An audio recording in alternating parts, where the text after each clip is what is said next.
I did a video on life of a soybean. That soybean was allowed to grow or depended on a bacterium. That bacterium is a very special one that responds only to soybeans. And the name of that bacterium scientifically is Bradyrhizomium japonicum, which means slow rhizome discovered in Japan. Okay, that's enough of that. So from now on, we'll just call it soybean bacterium. The starting point is going to be in a root nodule. As the soybean is harvested, not all of the bacterium get converted into those that can produce nitrogen, and those go back to the soil. As the plant dies, the plant tissues allow me to break out, and I start feeding on the decaying root plant tissue to gain myself a little bit of carbon to stay alive.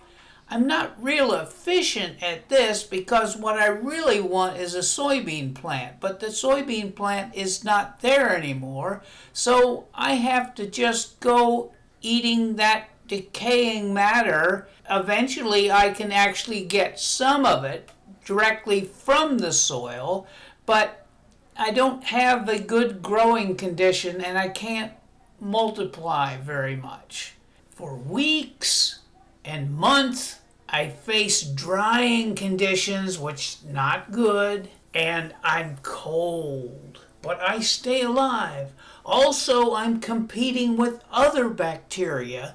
Then in spring, what I hope to find is a soybean root. The root exudes some flavonoid material, and that flavonoid is picked up by a receptor in a certain and activates a gene inside of me. And that makes me move towards that signal. And as I move towards that signal, the soybean is waiting for that and waiting for me to enter the cell through what's called an infection thread. In that infection thread, I'm actually in between the cells of the plant. And the plant starts forming a nodule, which is shown in this photo that I have. Here's those soybean root nodules. Inside those nodules are bacteria that multiply and eventually form a bateroid. The bateroid is a form of the bacteria that actually does the nitrogenase. And since this series is nitrogenase chemistry, that's the key things that we're really interested in.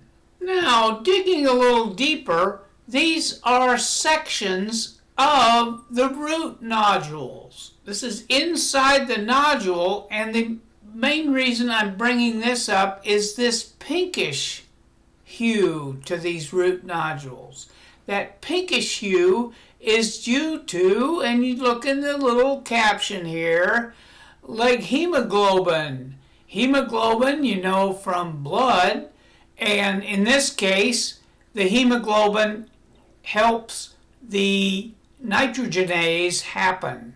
Without the hemoglobin, without the iron in that hemoglobin, then the nitrogenase process would never take place and we wouldn't have the amino acids and the ammonia necessary to support life in the plant. Now we're at the end of the story. When the plant dies, the bacteroid dies.